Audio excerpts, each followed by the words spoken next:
Liu Bei'nin balları neyim için Cao Cao'nun ballarına yetmeydi. Liu Bei'nin balsı adı Fu biçileydi adı neymiş na kalva. Şundak döt. Hem Cao Cao'nun balları karsak birisinden yaramlı. Şunda mı? Mesela Cao bir qarab aqılı Ling Daoli rehberlik iktidarına yuqri. Renji Guanxi, Ling Dao Guanxi deganlar intayin üstün. Hem Cao'yu qarsak bunun kalem matına güçlük 7 qadam 7 kuplet şiir. Acayip bunun katta şair adam yok. Hem Cao'dan qaraydigan bolsak alamjat, nayt, batır, yol bassanğın bu. Bu oxuyamardı, at üstüdki mardı, hiç kimden qilishmaydi.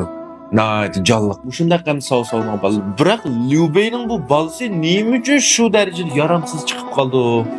Unda olsa bu mazmun qiziqadigan do'stlar, meni ko'nchi qo'yib, filmning davomini diqqat qilinglar. Har qanday bir balaning kiyiki istiqboli oila bilan munosabat. Bu balaning tunji ustozi shu opasi, dadisi, tunji maktabi oilasi.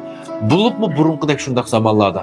Endi Liu Bei qarab qolgan. Adu texi yo'gakdagi vaqtning o'zida bu yerda Liu Bei Changshaga chekingan vaqtning o'zida Adu o'lib ketgili tas qoladi.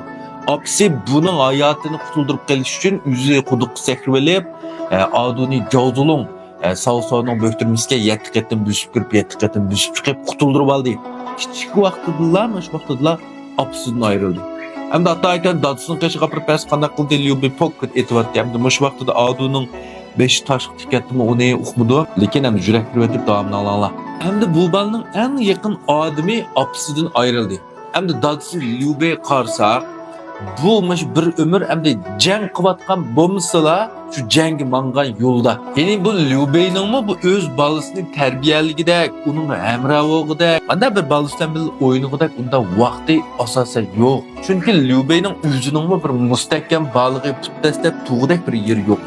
Hem de şunda qilib, so'qilib, urilib yurib, adu 5 yoshga kirgan vaqtida Liu Bei rasmiy jinjuga ega bo'ldi. Rasmiy jinjuda yıldız tatdi. Hem de balının bu yosh vaqti balını tarbiyalaydigan bir oltindek bir vaqt. Biroq hem de şu vaqtda Liu Bei nega mangdi? Sichuanga mangdi. Sichuanning ammasi bo'lmaydi, bu tarafda Sunquanlar qistab turibdi. Onun için Cao-Cao'larni tang turish uchun bular cho'qim davomli kuchayish kerak. Endi shu bir minutida 2 yil vaqt ketdi. Sichuanni yomon testda oldi.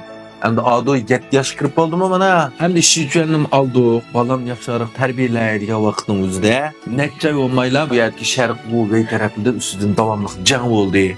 Shuning bilan bu yerga Liu Bei endi jangga boshlab kelgan qo'shin bu tarafda u avorchilik janglar chiqib davomli yana jangga ketib qoldi.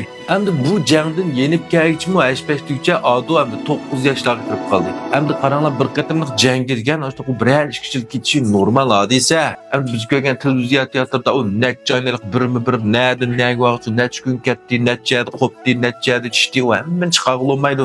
Uni biz tasavvur qilib bilib olishimiz kerak. Endi bu yerda balasining yana bir 2 shu turdi, lekin bu vaqtida mayli Jingju, mayli Sichuan tavasini tartib qilish kerak.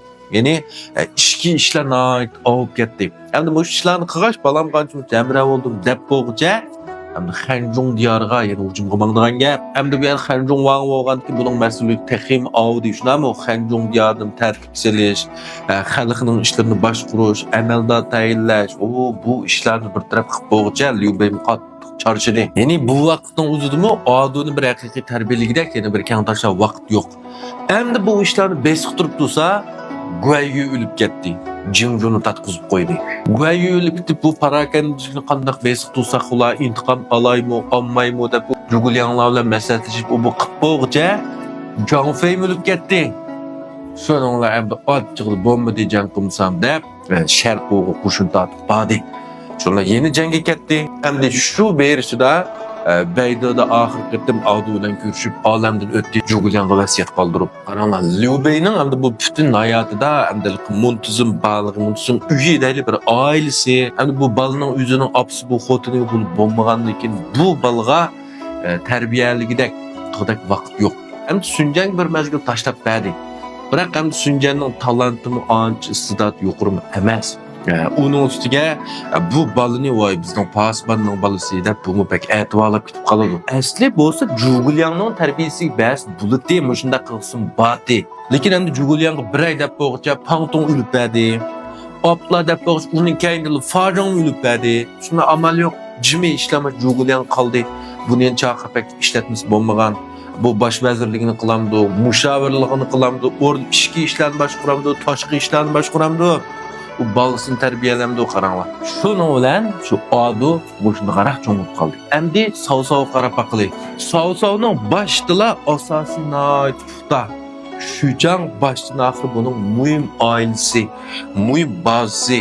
Shuchang bir yerga o'tib baxmadi. Endi sovning hayotimi jang bilan o'tgan, biroq sovninki bu janglar bir qadar sal tiz Lyubeninga qaraganda. Onun ustiga dastlabki asosi bo'lg'achqa, Xoqonni quldi bo'lganligi uchun Lyuboni, Yuanshuni bo'lib Guandujingda Yuanshani mag'lub qilgandan keyin katta kuchaydi. Shuning bilan bu bolalarni tarbiyalashga nəhayət əhəmiyyət verdi. Onun üstüge biz biliriz Sovning danışmanları birisidan ko'p, birisidan iqtidorli. Goja kəsi şuyu va, o kəsi çoğuyu va, şu va o. Bir talay adamlar va balasını tarbiyalashga kimni qilib qo'yish bo'ladi. Shuning uchun jahondagi birinchi danışman Simoyaga erishgan vaqtning o'zidimi Simoyani ishlatishga bak oldirib ketmadi. Bolalarimni tarbiyalagan bo'ldi sen deb. Nimishqa? Chunki Simoyadan qilishmaydigan danışmanlar qoldi ba.